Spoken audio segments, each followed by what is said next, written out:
Est-ce que tu es à Marseille? Yes, I am. I think we're live, Denis.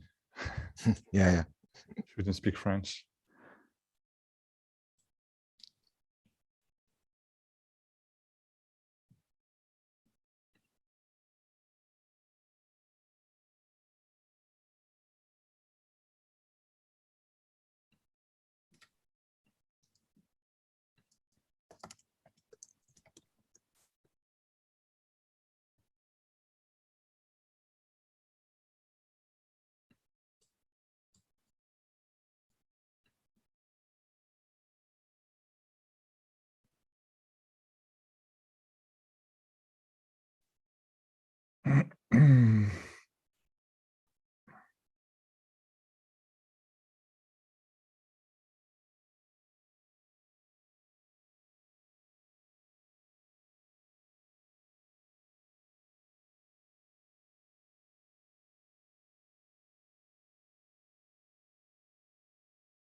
All right. Good morning, good afternoon, good evening, wherever in the world you are watching today and joining. It is our great pleasure to have Professor Denis Cognot from the Paris School of Economics and Dr. Yannick Duprat, Research Fellow at the French National Center for Scientific Research here today. They are going to present their fantastic work on the political economy of taxation in the former French Empire. We will have 40 minutes for them to present their paper. Then we will have 20 minutes of formal Q&A, and then we will have another 15 minutes of informal Q&A. The floor is all yours. I look forward to the presentation. Thank you very much. So I think it's time for me to share my screen. Can you see my slides? Yes, I'm going to assume everybody can see. So thank you very much. I'm very happy to have the opportunity to present this work, co-authored with Denis Cognot, Justine Knebelman, and Sandrine Méplessant. So fiscal capacity is important for economic development because it allows governments to finance expenditure for development. And one question that Besler and Persson in their 2009 paper asked, which is a very important question for fiscal capacity and development, is how do you go from a government taxing 10% of GDP to a government taxing 40% of GDP?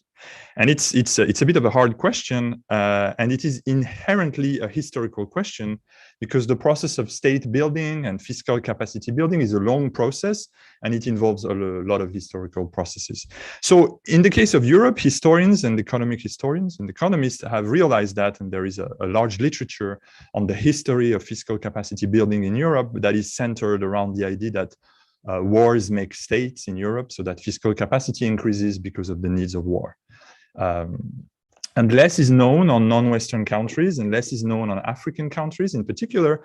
And what we know today is that what the literature on development and public finances in developing countries is saying is that African countries today have low fiscal capacity. There's a recent study by Caldera and co-authors claiming that African states on average tax only about half of what they could tax.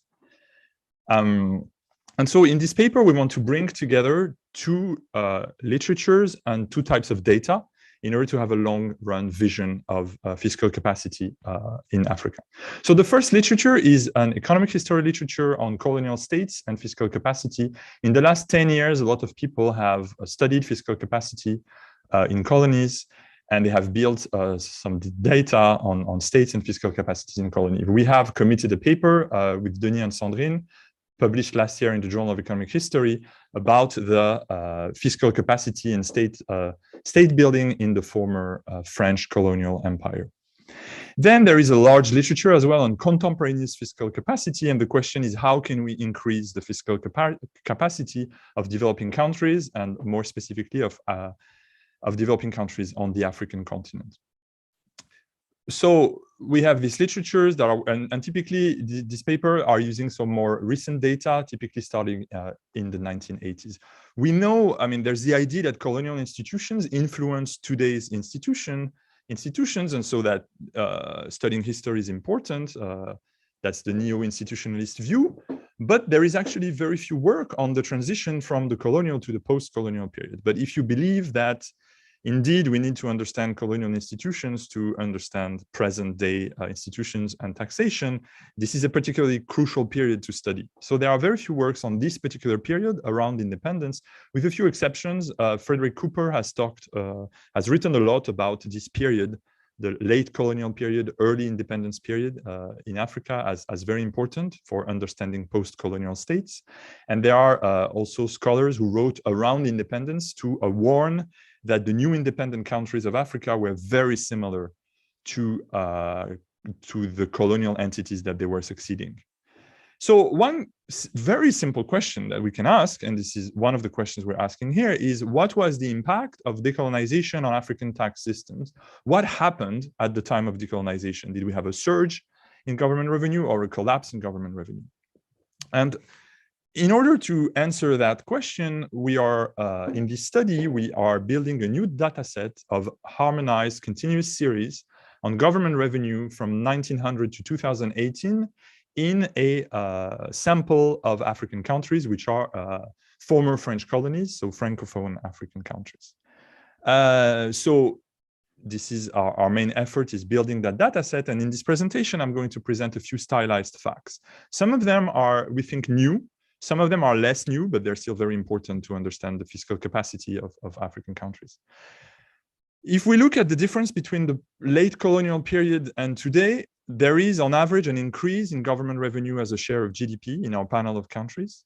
But that increase is explained mostly by mineral resource revenues. So if you remove mineral resource revenues from government revenue, you have a picture of almost no progress in government revenue as a share of GDP. Our second finding, the second stylized fact, is that there is remarkable continuity in fiscal capacity around independence. No collapse, no surge. There is no specificity of socialist states. So the states that chose the socialist path, they are not able to tax more. They might actually be able to tax less.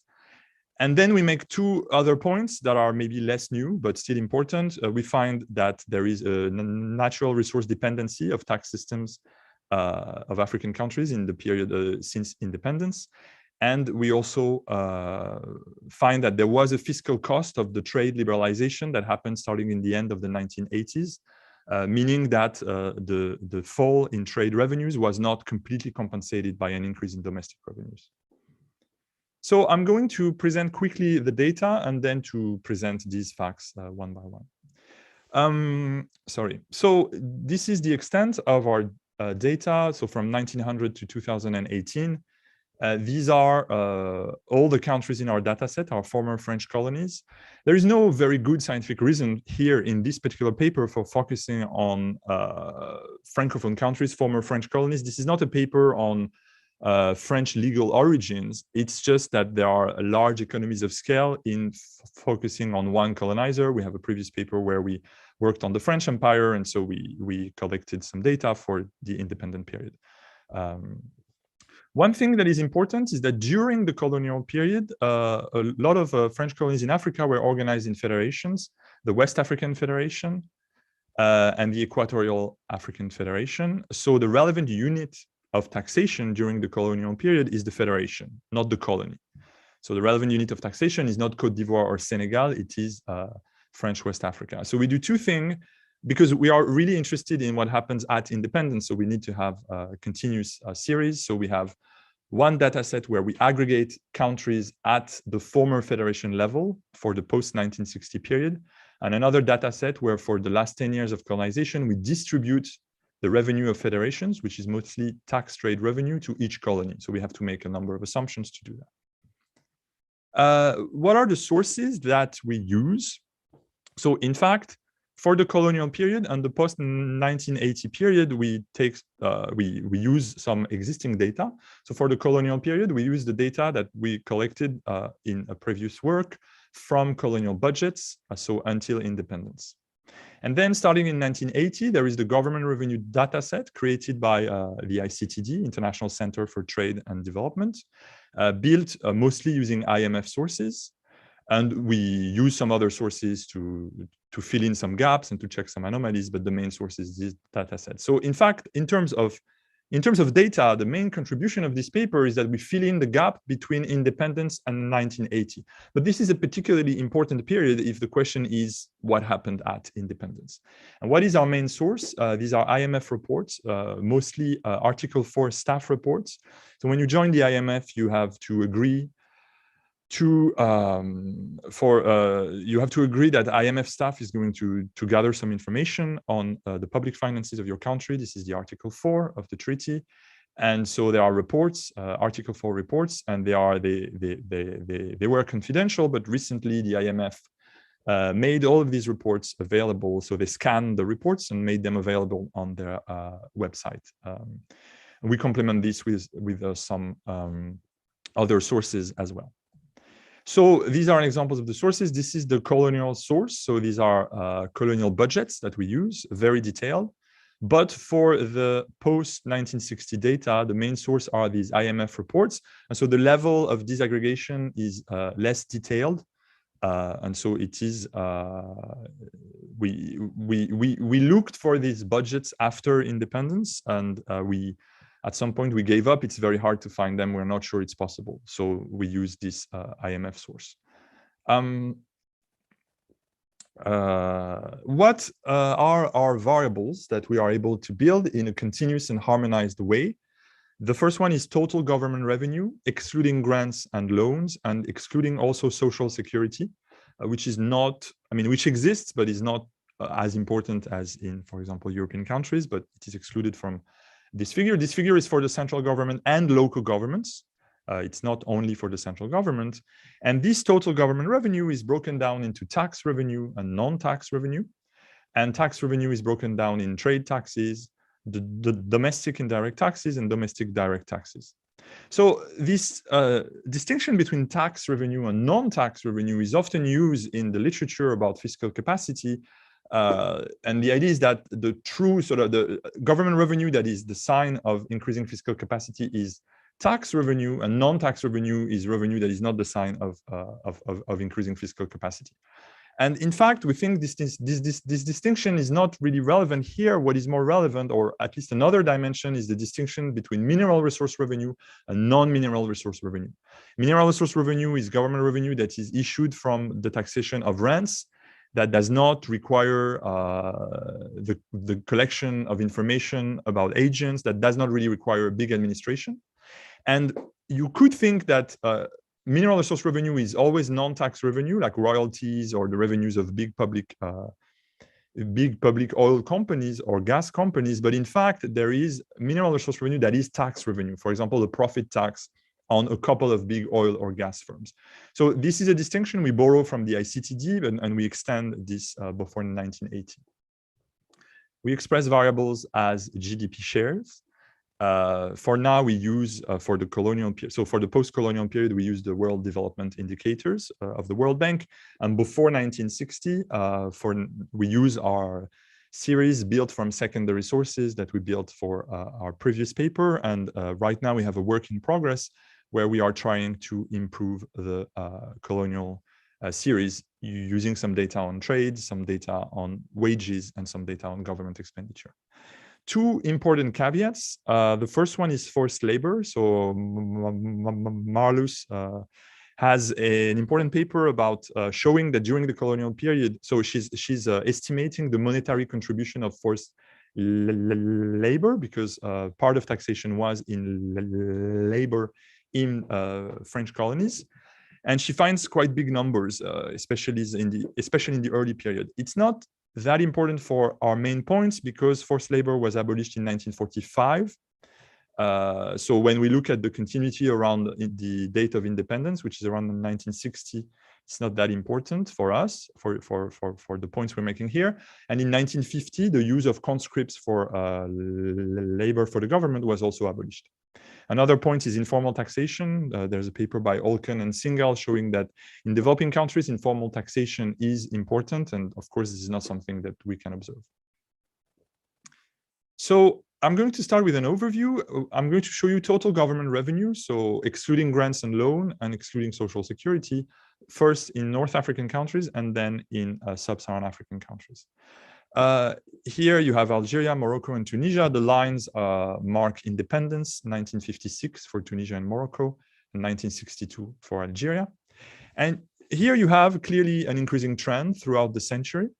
And if you remember that question by Besley and Person, how do you go from 10% of GDP in government revenue to 40% of GDP in government revenue?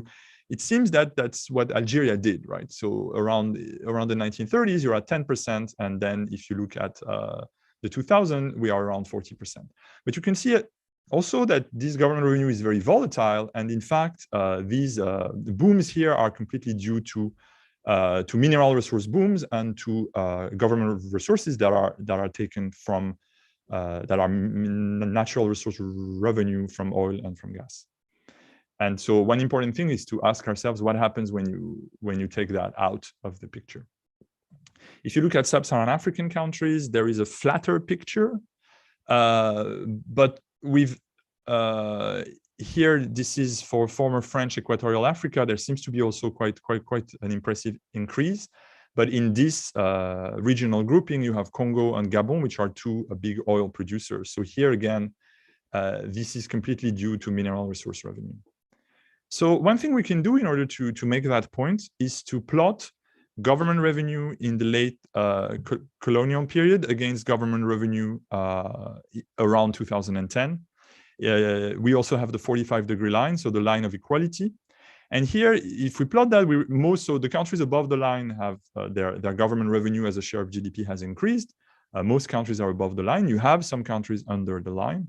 And if you look at Congo or Algeria or Gabon and Morocco, you have an increase that is quite sizable. If you remove mineral resource revenue from the picture, you find a picture that is less of practically no increase on average, and the only country where you have a sizable increase in Morocco, going from about 10% to 25% of GDP in revenue. I want now to talk about what happened at decolonization, and our main finding is that there was relative stability of government revenue around independence. There was no collapse in government revenue, and there was no surge either. So what should we expect? There was no collapse despite very important changes. In, for example, North African countries, you had the departure of European settlers. In Algeria, about 10% of population was European settlers who left after independence. These settlers left with part of their capital, so you have capital flight as well. You have departure of government employees, so potentially administrative disorganization. In Algeria, I think I remember that half of the tax administration personnel was European, and in the case of Algeria, they left. This has to be nuanced, the departure of government employees, because in a lot of sub-Saharan African countries that did not break ties with France, you actually have French administrative personnel still in place in the former colonies in the 60s and 70s, that is called technical assistance. One interesting anecdote is that the finance minister of Senegal from 1964 to 1971 was Jean Collin, who was born in France and was a French citizen, even though he became a citizen of Senegal after independence. And then no collapse despite profound political upheavals, so independence war in Algeria, a war of independence in Cameroon as well, some countries breaking ties with the colonizer, some countries choosing the path of socialism. And so profound political upheaval, but no collapse in fiscal capacity. No surge either. So you might have expected that an independent government has more legitimacy to tax citizens than a colonial government. And so that tax morale, tax compliance should be higher, but we don't find a surge in revenue either. So these are the series for government revenue as a share of GDP for North Africa.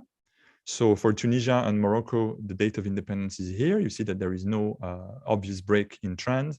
And for Algeria, this is 1962. There is a temporary dip in government revenue in the first years of after independence, but then you go back to the levels of just before independence. This is for Sub-Saharan Africa. And here there's an interesting pattern where there is a decrease starting in 1956. So there is a temporary dip in revenue with a decrease starting in 56, and then an increase to the level observed before in the 50s. 1956 is the year of the Loi Cadre de Fer. It's a law that is preparing independence, organizing the dismantlement of the federations, and giving more autonomy to the colonies. So that's the, if you want, the beginning of independence. And it seems that there was some administrative disorganization, and that caused some fall in revenue, but very quickly we go back to the levels observed before. So this is for total government revenue, but we are interested in what happened to fiscal instruments used, because the fiscal instruments used might have are important to understand the distribution of the tax burden. And so unfortunately our data, so in our data, we have the broad classification of government revenue, but we are interested in some finer classification, right? So for example, something that we find particularly interesting is the head tax, the capitation, which is a quintessential colonial tax that is weighing very heavily on the local population. But for this classification, it's very hard to build continuous series. And so what we did is we gathered qualitative evidence, which is a way to say that we read the report in a systematic way in order to have an idea of when some tax instruments were abandoned and when they were changed, and what the reforms were. What are our main findings? There is modernization of the tax system. So modernization is perhaps a contentious term. What we mean here by modernization is a more progressive system that is able to target some more specific tax bases where you can collect quite a lot of revenue. For example, going from the capitation, which is weighing on everybody, to an income tax, which is weighing more on people with a high income, is the sort of process that we would call modernization of the tax system. And there is definitely some modernization of the tax system around independence, but there is also remarkable continuity. And there are two points. The first one is there is continuity in the head tax, so the capitation does not disappear. And the second one is that there are reforms, but these reforms were actually often initiated in the late colonial period, so that you actually have, let's say, a modernizing trend, but with no obvious break in trend in terms of the change in fiscal instruments. So let's talk about the direct taxation. The head tax. So the head tax was a colonial lump sum tax, which represented a large part of colonial budgets, about 16% of government revenue in French West Africa. And that was the quintessential colonial tax, weighing very heavily on local populations. It didn't disappear, probably because it was such an important part of budget. The name changed, so it was renamed, for example, civic tax or the national tax or the minimum lump sum tax. But the principle evolved a bit, so that was not a unique amount anymore. There were some, but the basic principle was the same. Very often the tax accrued to local governments, and it was progressively repealed as early as 1965 in Mauritania, but quite late, for example, in Burkina Faso in 1994, and in Senegal, it still exists. So that's the first sign of continuity. A second sign of continuity is that the income taxation. So you have some income taxation was introduced during the colonial period, already in the late colonial period, initially only for Europeans, but then it was extended also to Africans. And after independence, it's definitely reinforced. It's made more progressive, and you have an increase in rates. And a lot of countries adopt the withholding of earned wage income. So of course, we remain in countries where the informal sector remains very large, and so income taxation is typically used mostly to tax formal wage income. Finally, the profit tax. So the profit tax was adopted in 1948 in France, but it was never adopted in the colonies, partly because of the colonial business interests were against it, and it appeared in sub-Saharan Africa in the 1970s, so after independence, often as a way to tax mining companies in resource-rich countries, right? So a profit tax that is targeted at a couple, 2 or 3 big mineral resource companies. Indirect domestic, so now let's talk about indirect taxation. Indirect domestic taxation was the least developed at the time of decolonization. There was introduction of turnover tax and VAT for some countries, for example, Côte d'Ivoire in 1969, but the widespread adoption or transformation of the VAT is in the 1990s in the aftermath of the structural adjustment programs after debt crisis and economic crisis of the 80s. And finally, trade taxes. Trade taxes are a very appealing tool for countries with low administrative capacity because it doesn't require sending a lot of tax administrators to collect a lot of the data. You can collect some information and tax goods at the port of entry. So that's very appealing, and indeed it was used by independent governments quite extensively to increase tax revenue in the 60s, but it had already been used quite extensively in the 50s by the colonizer in the late colonial period to increase revenue. So again, you have an increase in tax revenue, but no real break at independence. With but a little with an exception for North Africa, where the increase in tax revenue is really a post-independence phenomenon. And then the trade taxes start decreasing in the 1980s in the aftermath of structural adjustment programs. And during the Uruguay round, there is a world, all around the world, there is trade liberalization, and you have this important fall. So here I'm showing you effective tax rates on trade in North Africa. So the effective tax rate are the trade tax revenues divided by the value of trade, so the value of imports plus exports. And if I showed you the trade taxes as a percentage of GDP, you would have a very similar figure. It's just in order to show you that this is mostly due to a change in policy, the increase and the decrease, and not to a change in trade volume. And what you see is that in North Africa, a lot of the increase happens just after decolonization. This is particularly striking for Algeria. Algeria was part of a customs union with France, and you see that just after decolonization, you have a large increase in trade taxes. In Sub-Saharan Africa, so I'm sorry, this picture is a bit too busy, a bit messy. But in Sub-Saharan Africa, you also have an increase after independence, but it starts before, in the late colonial period. And you can see a decrease in effective tax rates in the 1980s. Starting in the 1980s, we're going to go back to that and the consequences that it had for the countries. So one question that we ask is, was there a specificity of socialist states? A number of newly independent African states in our sample chose the path of socialism. So this picture is a Soviet propaganda posters from the 60s. Svobodu Всем народам Африки means freedom to all the people of Africa. And indeed, a number of states, when they became independent, chose the path of socialism. So with many differences, the break in ties with the former colonizer was not the same everywhere. In Guinea, the break in ties was very, very,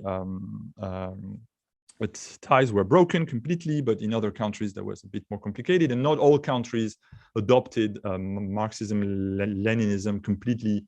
Some countries adopted it on paper only. That said, we're asking questions, which is, if socialist governments intend to grow larger states, are they able to levy higher taxes? And the literature is divided on this question. According to Beasley and Person, there is no, I mean, what Beasley and Person find is that there is no specificity on socialist legal origins on tax capacity. There is a paper by Torgler comparing Eastern and Western Germany, where finding that there is higher tax morale in Eastern Germany. So the willingness to pay taxes is higher in Eastern Germany, and evasion is lower. It's according to some survey evidence. So this is, by the way, this is a fresco in Benin, dating from the socialist period. So our method here is that we're going to compare socialist countries with comparators chosen based on geographical proximity, mineral resources, and revenue patterns before socialism. We tried synthetic controls, but in fact, the synthetic control was always more or less the geographical neighbor. So here we're showing you comparisons between neighbors, but we also try synthetic control.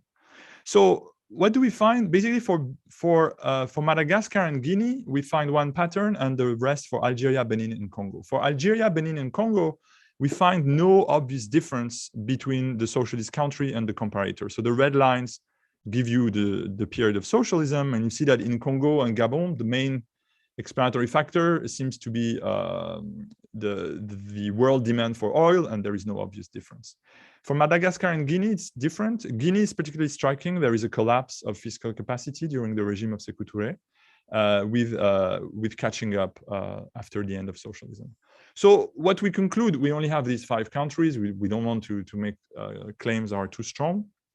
But what we find is that socialist states, what we conclude is that socialist states certainly did not levy more revenue as a share of GDP. And if anything, they performed worse. So we might ask, what's the impact on the structure of tax revenue? But we don't find much.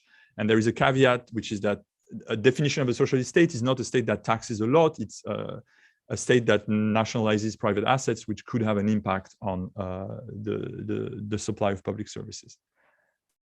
So now I think I have 10 minutes left. I want to talk about 2 points, which are important, maybe a bit less new, but important as well. The first one is the natural resource dependence of tax systems. So the tax systems of the countries of our sample since 1960 and probably before as well, were very dependent on natural resource extraction. We're going to look at 2 things. We're going to look at agricultural primary products, and we're going to look at mineral resources. So why are we interested in that? A country relying too much on natural resource for its government revenue, I mean, this is a potential problem because it makes government revenues more volatile. You remember the picture of for Algeria that we saw with these big ups and downs. It weakens incentive to invest in fiscal capacity, because if you can just tax a couple of big oil companies or have royalties, then you do not have the incentive to invest in fiscal capacity in order to improve your capacity to tax the rest of the economy. And finally, there is a very large literature on the resource curse, and more specifically on the resource curse for public finance, showing that resource revenues and tax revenues are invested in different ways. So tax revenue tends to be invested for development, whereas resource revenue tends to not be invested for development. So one important point is that, so if you think about taxing cash crop production, you might have in mind that the export tax is going to be the easiest way to tax cash crop production. But in fact, this is indeed what happened in some Anglophone countries, but in Francophone countries, export taxes were never the predominant tool for taxation of cash crops. If we look at the 1960s, if we look at the more recent period, import taxes are always represent the bulk of trade taxation, not export taxes. So how was cash crop production taxed? Through marketing boards or stabilization funds. And they became the main tool for the taxation of cash crop production. So what are these marketing boards of stabilization funds? In French, they're often called caisse de stabilisation. So this is a public administration that has a monopoly for the purchase of certain agricultural commodities. And so in theory, it should buy the agricultural commodity in the country at a price lower than the world market price when times are good, and then it sells it on the world market, making a big surplus. And then this surplus, in theory, should be used when times are bad to support the price of these goods. So the goal is stability of prices. What Robert Bates showed in a very influential book in 1981 is that it was often used in African countries, and his sample of countries is mostly Anglophone countries, former British colonies, that it was used to finance development expenditure. We find that it was the case also in former French colonies. This is the building of the Caisse Stab, so the stabilization funds in Abidjan, Côte d'Ivoire. So what we do is that we need to take extra care in identifying transfers of funds from marketing boards in the IMF reports, because they appear as loans. They appear very often as so what is called financing instruments. So they are loans. We should not take them into account in our aggregate in theory, but in fact, these loans were not repaid, and that was just a transfer from the stabilization funds and marketing boards. So this is something we are still doing. For now, we did it only for a couple of countries, but we try to identify this contribution to revenue. And here for Côte d'Ivoire, you can see that the revenue of the stabilization funds, they can represent a large share of government revenue, and they explain actually a lot of the variability in government revenue during the boom years. So one thing we're trying to do is to measure sorry, I'm getting lost. I've talked about agricultural product, and now we want to talk about mineral resource revenue. So mineral resource revenue, the revenues of oil, gas, iron, etc., it became a key contribution to revenue after decolonization. We don't think there's a big political economy story here. It's just that the big discoveries of oil and gas were in the 50s, and it took a little bit of time to exploit them. And there was also a boom in demand starting in the 70s. Mineral resource revenue consists of tax revenue, but also of non-tax revenue, like royalties and revenues of state-owned firms, but also of tax revenue, like the profit tax on some specific firms. And mineral resource revenue represented 8% of total revenue in the 60s, and then it jumped. And in the last 30 years, it represented, on average, almost a fourth of government revenue. And here you have examples for the two countries we've already talked about, Algeria and Congo, where you can see that mineral resource revenue represents a very large share of revenue. And you have in non-mineral resource revenue, you have a clear downward trend observable both in Algeria and in Congo. So how do we measure resource dependence? We measure the correlation between the revenue to GDP ratio and a commodity export price index of Grous and Kebaj. And so the idea here is that we want to isolate the change in mineral resource revenue coming from exogenous change in world prices from the change that is coming from production, from the volume, because this might be correlated to fiscal capacity. And so we are correlating the revenue to GDP ratio with the log of the commodity export price index. And we are conditioning on, to detrend the data, we're conditioning on country fixed effect and country specific time trends. And we're also, in another specification, we're conditioning on the log of GDP as well. Yannick, just a reminder, you're almost at time. So I have 5 minutes, no? Do I? You can get 5 more minutes, yes. And then we're opening up for Q&A. Go ahead. Okay, thank you. So when we do that, we find, let's focus on model number 2. We find that when one log point increase in the commodity price index, which is a multiplication of prices by 2.7, increases total revenue by 4.5 percentage points. And this is almost entirely explained by an increase in resource revenue.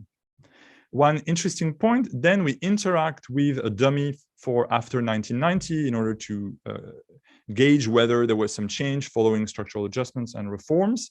And we don't find that the coefficient is never, it's negative, but never really significant. So we conclude that there was no change. Still today, countries are very dependent on the prices of their exports for their revenue.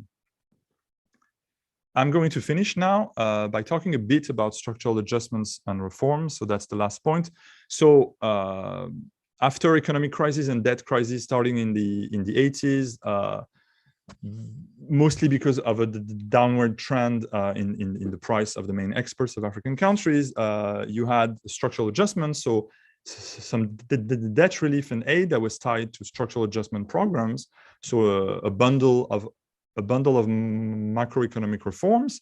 And one of these reforms was lower taxation on international trade. All of this happened in a climate of trade liberalization around the Uruguay round.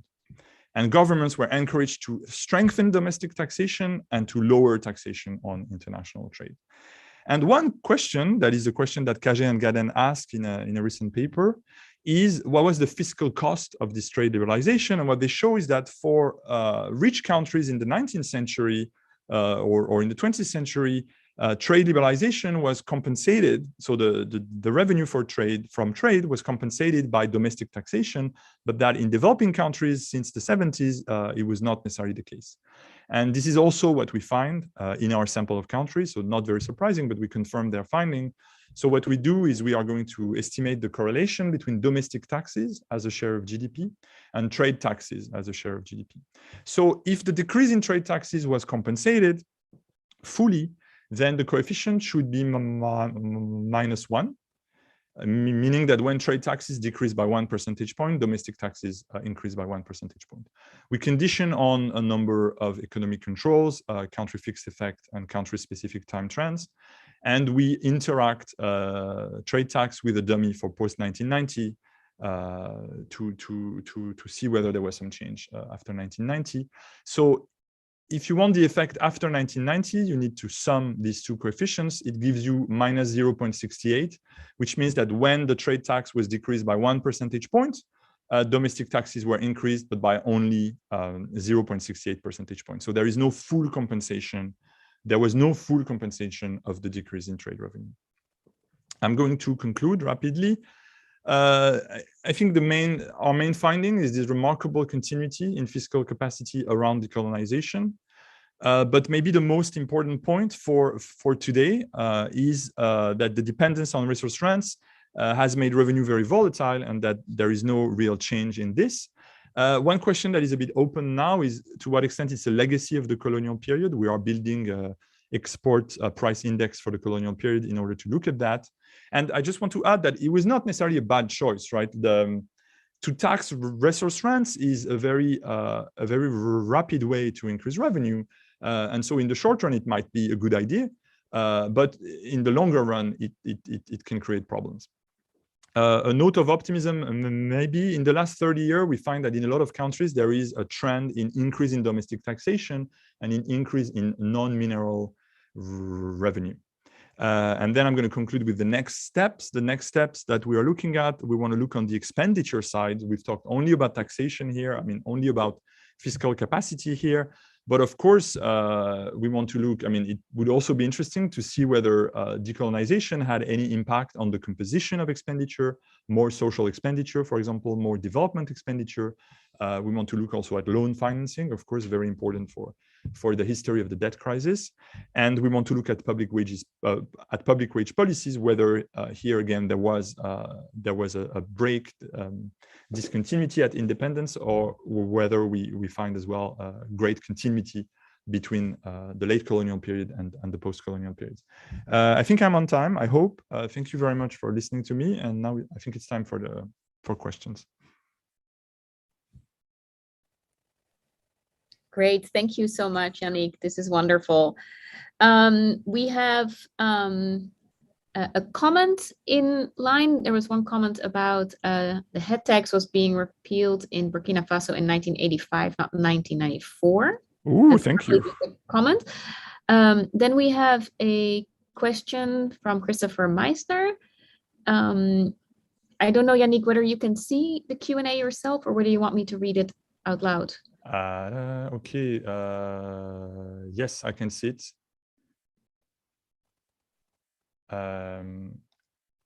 Okay, so I will read it. I have a question. You discuss fiscal capacity without. Oh, okay. Sorry, it disappeared. Oh, it's resolved. Okay. I need to understand how it works. You discuss fiscal capacity without reference to local institutions, specifically constraint on the executive. In previous work, my co-authors and I showed that autocrats can easily engage in looting, much like CEOs can destroy value in companies. International borrowing facilitates this. What role is there for looting? How can there be such continuity in the face of such weak institutions during wars, etc.? Also, how important is borrowing foreign aid as a substitute for taxation? Okay, that's, I mean, thank you. We'll look to include, sorry, I'm taking notes of the comments. So without reference to, so I maybe have a clarification for without reference to local institutions. We don't, I mean, I don't think we abstain completely from this.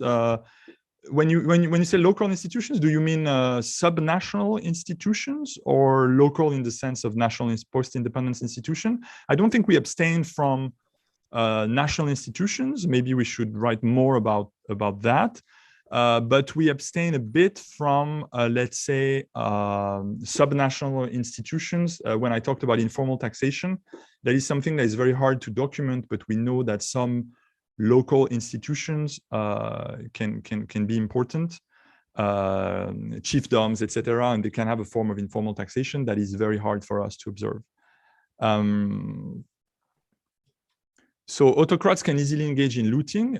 Yes, the point is taken. Maybe we should investigate this more. And what role is there for international borrowing? This is something that we are doing right now. So what we're doing is basically we're trying to have consistent series on expenditure, and then try to the result of that, and to have some consistent series on aid and borrowing. And so normally expenditure minus what I showed you today should be financed by aid and international borrowing mostly, but we need to check that it's the case. And of course, this is very important. So it might be that actually you have this stability in taxation, but no stability in spending. That would certainly be the case in some countries, even though aid again starts before decolonization. In the case of but it's also the case for former British colonies. You have the beginning of aid is after World War II. So whether there's going to be a big discontinuity, I'm not sure, but this is something we'll take into account in the future. And thanks for the comments. And yeah, I don't know if yeah.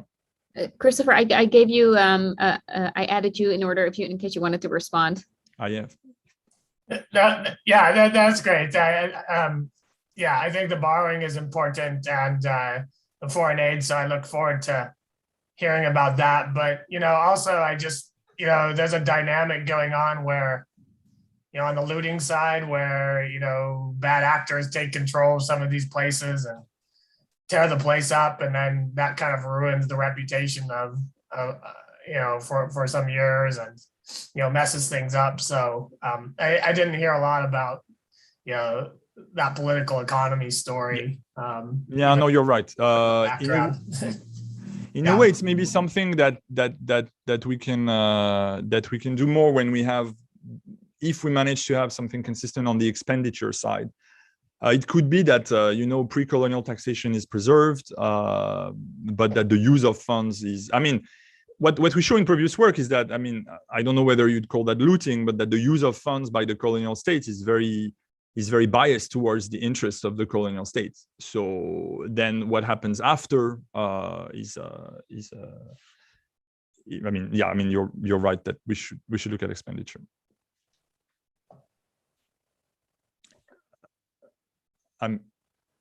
Marlis? I bet, sorry, I was muted. We have another question from David Nitch. David, I invited you to speak in case you want to ask your question yourself. Okay, well, I mean, I put it in the chat, but let me try to clarify it a bit more. So I was wondering during the colonial period, whether on that France might actually have been subsidizing some of these countries, and there was sort of a net inflow of government services funded by France. And I was particularly wondering in the defense military area, whether that was the case. And then subsequently, post-colonization, whether the governments had to make that up by subsidizing what France was doing. And then related to that, I've been interested for some time, and I think I'm getting the names right, Dincheco and Oratorio, and they take up the war makes, the old Tilly war make states argument. And they make the suggestion that because of a lack of interstate conflict within Africa, that limited the development of physical capacity in Africa to build up their military. Great point. So about the first one, there is, let's divide it into civil and military transfers. If you take non-military expenditure, you start having some important transfers from France to its colonies. So some important subsidies and aid, starting quite late in 45, after World War II, before you have no positive net transfer, and in some cases some negative transfers, except in the very early period.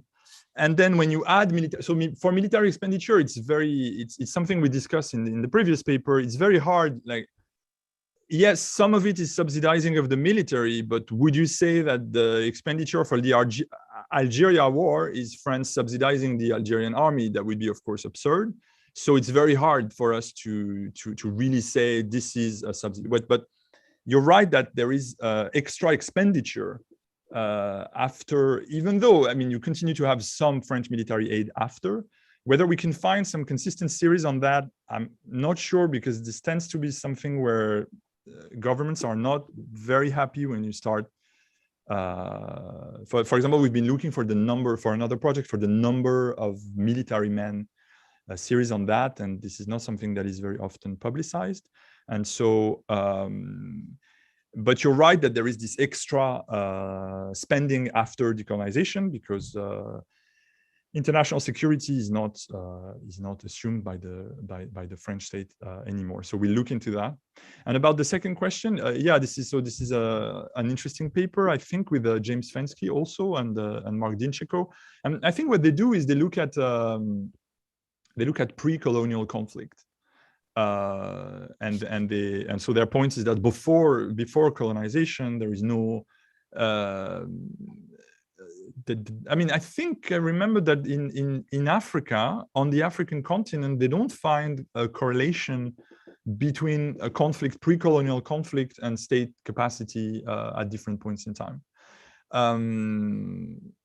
Now, one thing, so the war makes states maybe doesn't work. I think they look also at more recent conflict. I don't think it works very well in Africa. One interesting thing is that in European countries, you have this massive increase in taxation just after World War I and just after World War II. So these are clearly linked with demands for the demands for war. What's interesting is that we find that in the colonies as well. So you have a big increase just after World War II in taxation, which is in a way a bit surprising. Is it some, I mean, it's not directly linked with the conflict, because it's not, I mean, but we find that you have this big increase in government in taxation in the colonies just after World War II as well. But thanks for the comment. We'll look into that. Especially military spending is a very good point. Great, we have Cormac in line. Cormac, do you want to ask your question in person? Well, it's already been asked and it's already been answered, I think. So what I was asking was, to some extent, the increase in taxation post-independence would have been because these new countries would have to finance armies, and a lot of them tended to be pretty bellicose, so that the increase in taxation is not necessarily the sign of things going well. Yes, yeah, indeed. I mean, that's indeed an important point. If I may jump in the discussion about the military, so well, of course, some countries in sub-Saharan Africa still benefited from the, if you like, military umbrella from France, so they could abstain to build very large armies, but not all countries were in the same situation. For instance, the case of early post-colonial Morocco, you find that they started spending in defense for something like 1.5 percentage of GDP. Whereas before that, if you take the whole French Empire and the whole colonial period, on average, the French were spending something like 6% of the GDP of the colonies.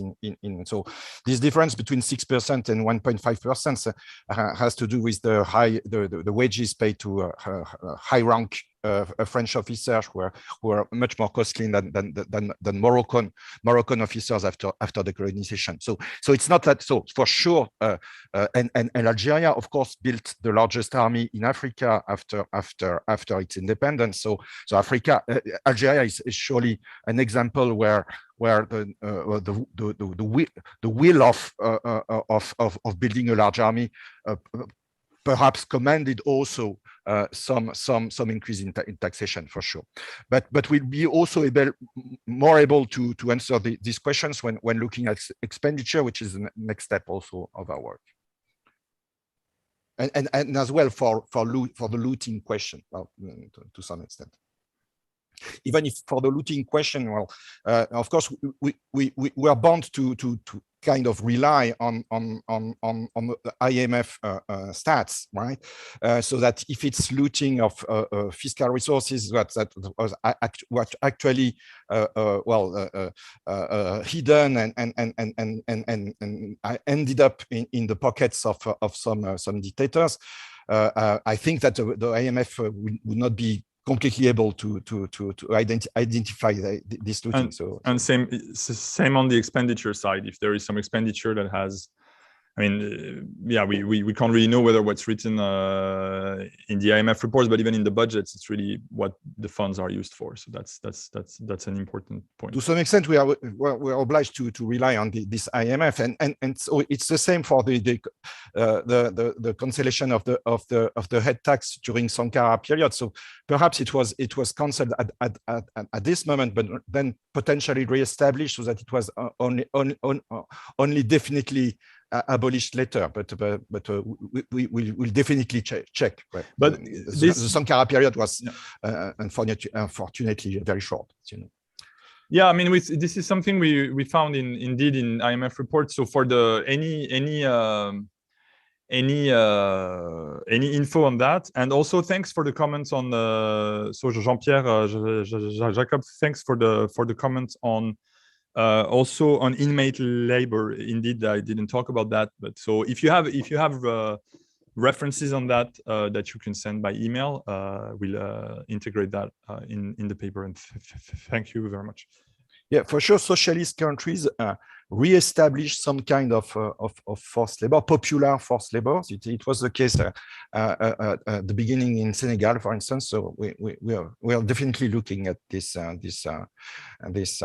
processes. Yes, for sure.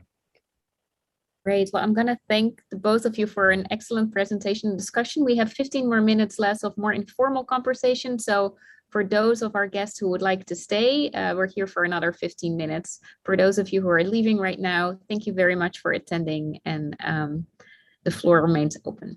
Thank you, Marlis. Thank you very much. So there is a question by Emeric. So that I mean, I guess I'm gonna read and then answer. I am wondering whether we could use the data and strategy used for natural resources to organize a form of continuity in services offered to populations. And then, so by services, I'm thinking of resources dedicated to education and health, for example, where natural resources used for development policies. So indeed, I mean, that would be great to basically, so to do two things. One would be to measure the extent. So in a way, that would be that's a bit that would intersect with the literature on the resource curse. But when you have a natural resource boom, is it used in a systematic way to finance education? So one example, which is not a former French colony, but in Nigeria, for example, there was this big primary education program that was clearly linked with the revenues from oil. There was the same in Indonesia. These programs have been used by development economics to try to estimate the returns to education. So that would be interesting to do that if we had a systematic series on. So for education, we can always try to find series on years of schooling, but education spending and health spending is something, correct me if I'm wrong, Denis, but I think we're having a bit of trouble to find a very systematic series giving us the amount of spendings on education or on health. So we looked, and it's not something that's very easy to find. And the same could be said for the lowering of the trade tax. So basically, if you think, which seems to be the case, that the lowering of the trade tax after structural adjustment led to a decrease in government revenue because it was not fully compensated, then it means, or depending on what we find on loans and aid, but it could mean that you need to cut a public spending. And then what are the public spendings that were cut because of this shortfall in revenue? And again, in order to answer that question, we would need probably to have a series, like continuous and consistent series on education and health spending. But so far we haven't been very lucky.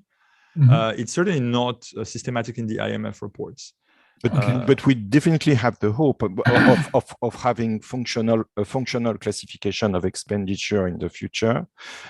So potentially isolating social expenditure, at least health and education. Okay. And definitely there will be patchy series. For sure there will be patchy series, but we still have the hope of being able of looking at whether natural resource dependence would affect the structure of spending, and also if socialist governments have done better in terms of extending primary schooling and so on and so forth, despite not having more fiscal resources. So whether they reoriented expenditure if they did not, they could not reorient the tax system. Okay. So thank you for your answer. In fact, I was thinking to because now these countries are facing, for some of them, the end of oil resources. Are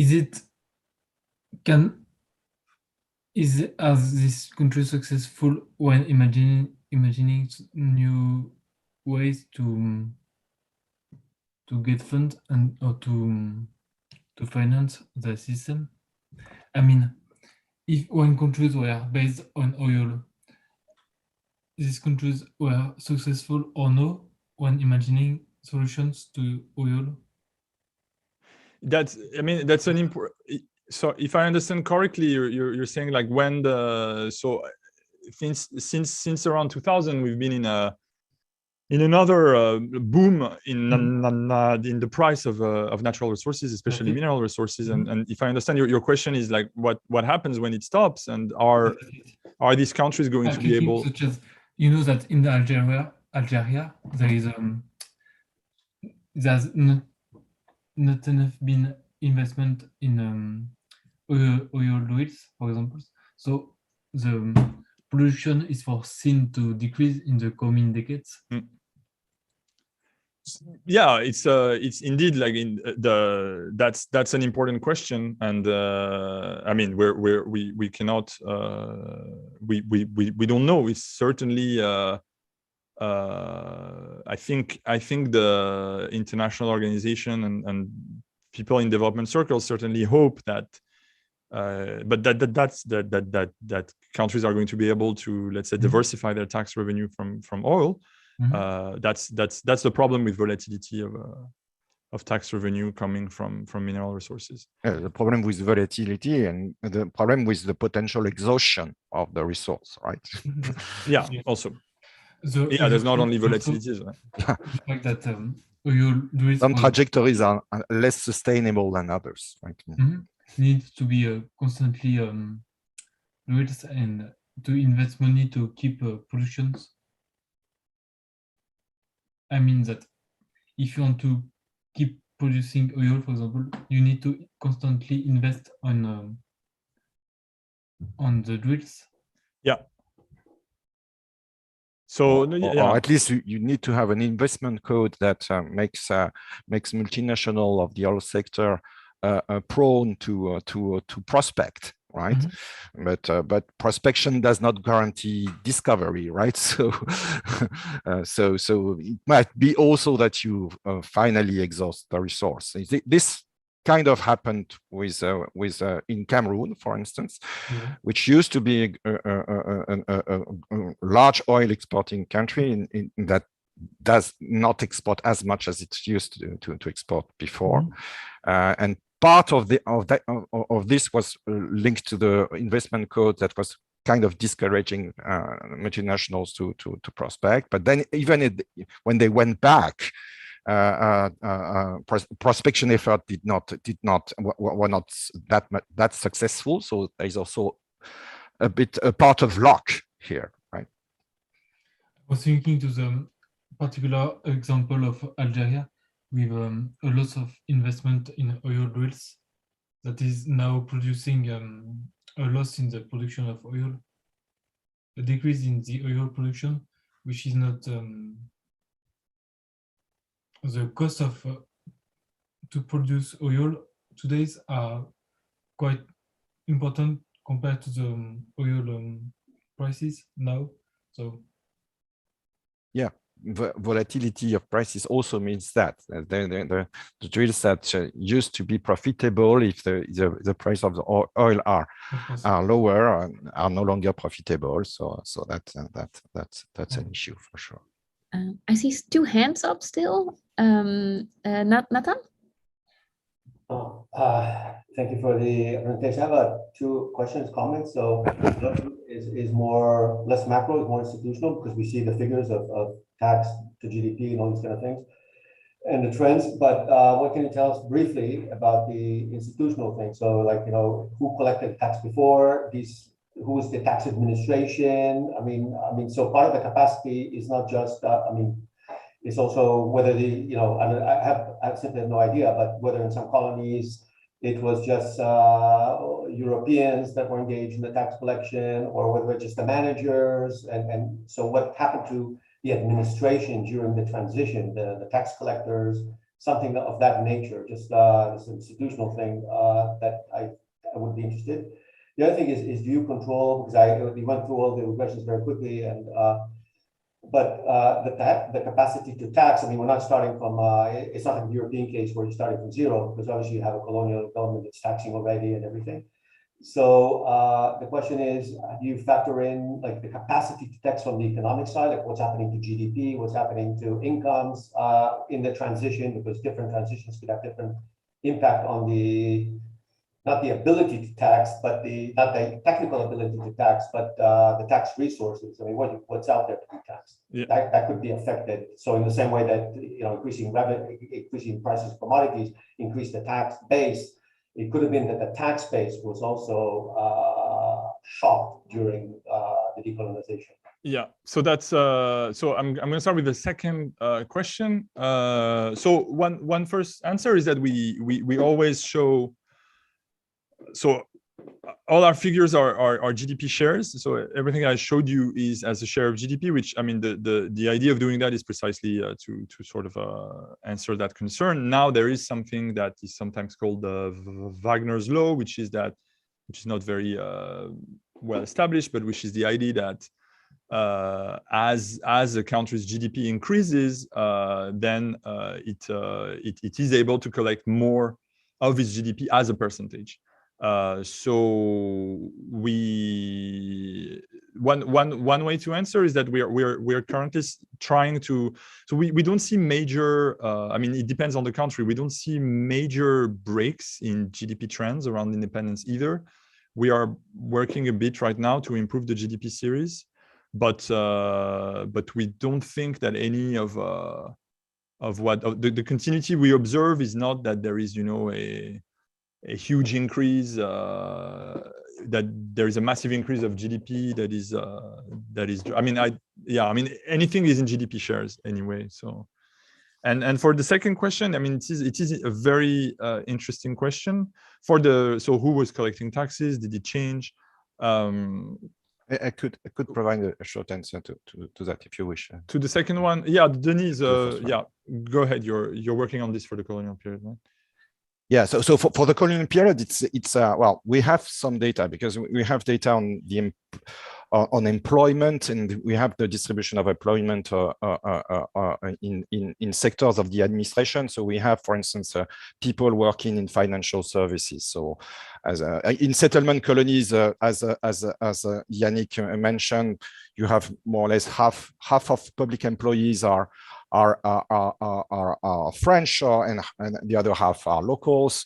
In a non-settlement colony, meaning sub-Saharan Africa, it's something like 10% are French and 90% are locals. But if you focus on financial services, you find that the share of French were higher. But of course, they were higher, but it did not mean that in sub-Saharan Africa they were above 50%. They were something like 20% in the high rank positions, right? So yeah, for sure, that testifies also that the colonial administration were caring for having French administrators there to collect taxes. So they were not all tax collectors, but also finance administrators. But so for the colonial, and when you look at that, and when you, for instance, look at the ratio of the number of people in financial services per inhabitant, you find, of course, that the colonial administration were strongly under-administered, even in terms of financial services.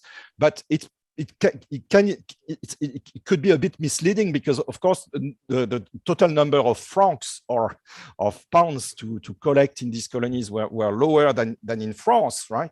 So that if you look at the number of financial services agents per franc to collect or per pound to collect, actually the ratios are very comparable to the metropolis. So at the end of the day, I would not say that the colonial administration were under administered with respect at least to tax collection. And this is perhaps why we find in our previous paper that tax compliance was quite high, and the same for the income tax. And I have a paper with Facundo Alvaredo and Thomas Piketty where we provide these figures of financial services working on the income tax. For the post-colonial period, it's much more difficult to get figures, to get stats on the composition of the civil service by sector. The best we can hope is to reconstruct figures for total employment and average wages, but for the time being, we are not very hopeful of being able at the aggregate. I mean, for the whole sample of 18 of the 18 countries, to be able to answer your question about how many people in financial services, what their skills were, and so on and so forth. So indeed, to understand a bit better how tax capacity could be achieved or not achieved. So we will have to get to more case studies, right? So for perhaps one individual country, we will be able to do that. I'm hoping that, for instance, in the case of Senegal, we should be able to do that, but it's still a challenge, I would say. Great. We are almost at time. I still see Cormac's hand up, but I'm not sure whether that is the hand from earlier, Cormac. No, I'm going to stay silent. You're going to stay silent. Well, we are at 12:15. I want to say a big thank you to our speakers. A very interesting paper. I'm well familiar, of course, with your work, but I very much enjoyed this presentation and seeing all the wonderful directions this research agenda is taking. And it's really shedding amazing light on the history of taxation in the French Empire. So thanks for being here today. And thank you to our audience for all the questions and suggestions. And I'm going to wish everyone either a good afternoon, morning, or evening. And thanks to the chairperson. Yeah, and thank you everyone for the questions. Bye. Goodbye. Bye. Bye-bye. Bye. Bye-bye.